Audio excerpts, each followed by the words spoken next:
This is from the Arlington, Washington Times, June the 7th, 1995. And this was written by Thomas Colton Rutherford of Arlington.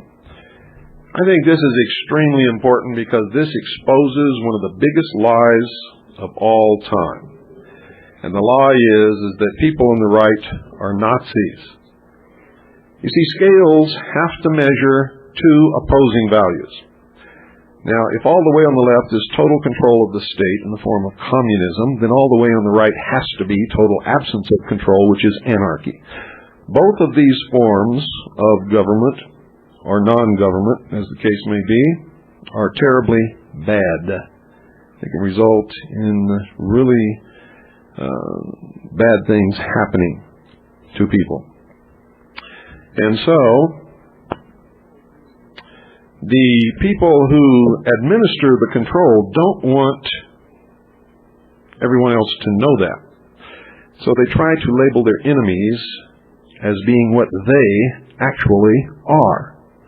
The truth is, folks, contained in this letter written by Mr. Rutherford, and I'm going to read it to you right now. I read it on Friday night, and I want you to pay very close attention.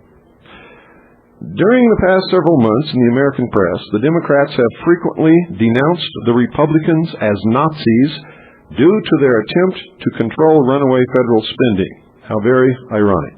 I remember the Nazis. Let me share with you a little about them and recall some of their exploits. First of all, Nazi was gutter slang for the verb to nationalize. The Baader-Meinhof gang gave themselves this moniker during their early struggles.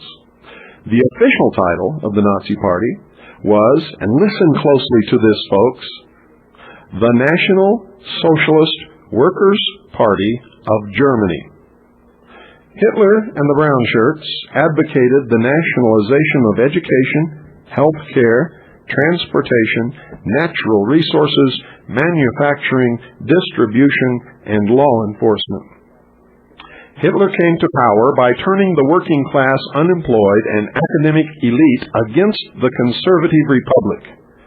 After Der Führer's election, the Nazi Party ceased being a political conspiracy and was transformed into a fashionable social phenomenon.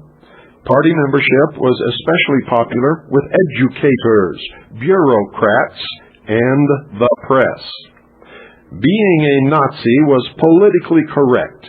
They called themselves, and I quote, the children of the new age of world order, end quote, and looked down their noses at everyone else.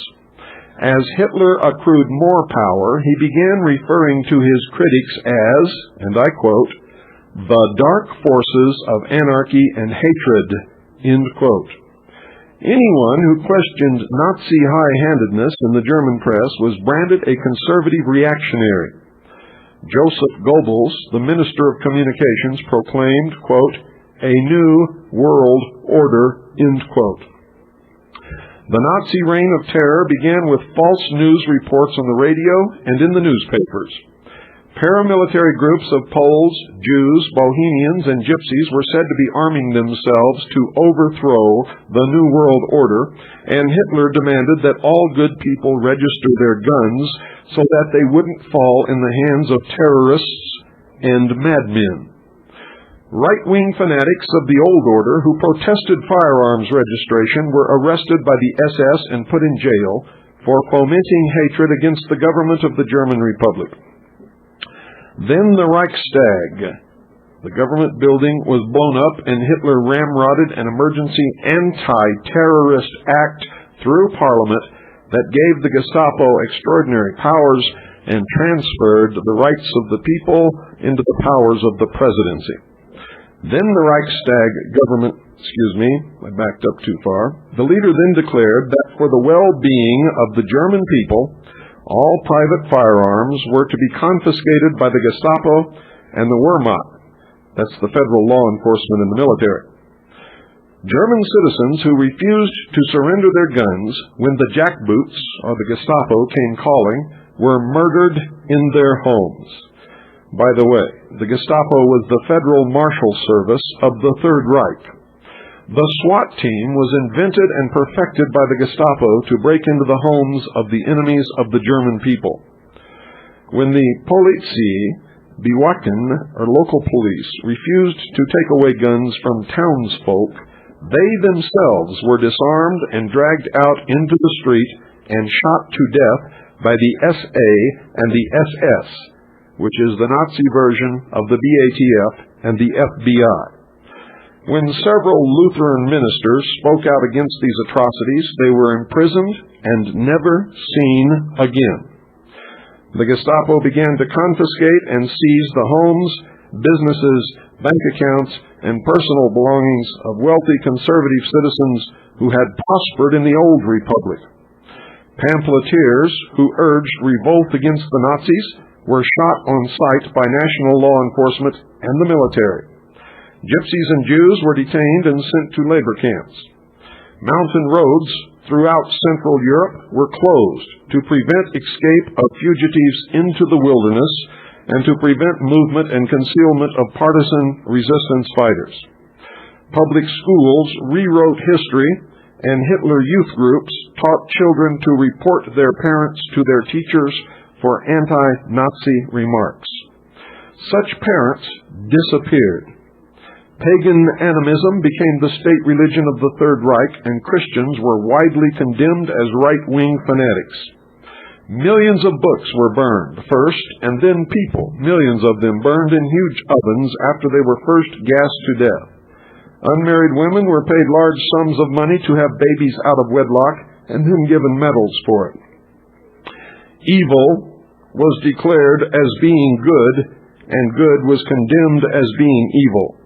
World order was coming, and the German people were going to be the peacekeepers. Yes, indeed. I remember the Nazis, and they weren't Republicans. They were socialists, and they were monsters. Signed, Thomas Colton Rutherford Arlington. Also, folks, it is amazing to me how people fall into these deceptions of believing these things. If you're on the right, you want less government, less control, less interference, more freedom for everyone. The farther you go to the right, the less control you want, until finally you get to a position where there is no control, and that is a terrible state to be in. And the opposite is true as you go toward the left.